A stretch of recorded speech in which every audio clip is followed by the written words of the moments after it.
अर्थात हमें शुद्ध लिखना, बोलना, पढ़ना, सुनना आ जाए, उसे हम व्याकरण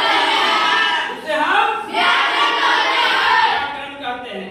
बच्चों पहले ये देखना है कि व्याकरण तो हम समझ गए, है ना, लेकिन व्याकरण के भी कुछ प्रकार हैं, है ना। पहला है वर्ण विचार, दूसरा है शब्द विचार, तीसरा है वाक्य विचार, चौथा है रीति विचार और पांचवा है छंद विचार। ये हमारे व्याकरण के भाग हैं, है ना। सबसे पहले मैंने ये जानना चाहते हैं बच्चों कि वर्ण का मतलब क्या होता है। वर्ण का मतलब क्या होता है? अक्षर। उसको अक्षर भी कहते हैं, है ना।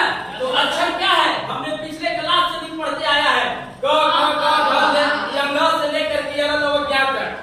इसको हम अक्षर कहते हैं, ठीक है। अक्षर कहते हैं, लेकिन इसको वर्ण विचार में हम व्यंजन भी कहते हैं। क्या कहते हैं? व्यंजन। और एक स्वर है, वर्ण विचार में स्वर भी है, अ से लेकर के हम अ तक, है ना। आ ये तो पढ़ते हैं, तो ये हमारे स्वर आ गए। तो वर्ण विचार के अंतर्गत हमारे दो भाग मिले हैं, एक स्वर मिले हैं और एक व्यंजन मिले हैं। उसको अंग्रेजी में हम वोवेल कहते हैं, स्वर को, और कॉन्सोनेंट कहते हैं, व्यंजन को, ठीक है। अब हम लोग शब्द, हाँ, इसके पहले हमने तो कहा कि अब ये जो वर्ण विचार के बारे में हमने जानकारी जो लिया, तो एक है वर्णमाला। क्या है? वर्णमाला। उसको अंग्रेजी में क्या कहते हैं? अल्फाबेट। तो वर्णमाला अक्षरों के समूह को, अक्षरों के क्रमबद्ध समूह को हम वर्णमाला कहते हैं। क्या कहते हैं? वर्णमाला।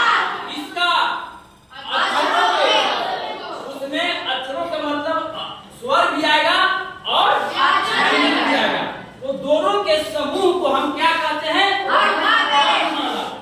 तो वर्णमाला क्या है? देखो, अब यहाँ हम अक्षर एक अ से शुरू करते हैं, स्वर से, ठीक है। तो स्वर से जब हम कर दिए तो स्वर का इसमें तो हमने ले लिया, कुछ हम हर्षई को लेते हैं, कुछ दीर्घई को लेते हैं, कुछ हर्षई लेते हैं, कुछ लेते हैं, फिर हम कुछ व्यंजन में चलते हैं, ठीक है। कुछ हम व्यंजन में चलते हैं, क, अड़, द, ध, ये कैसे दो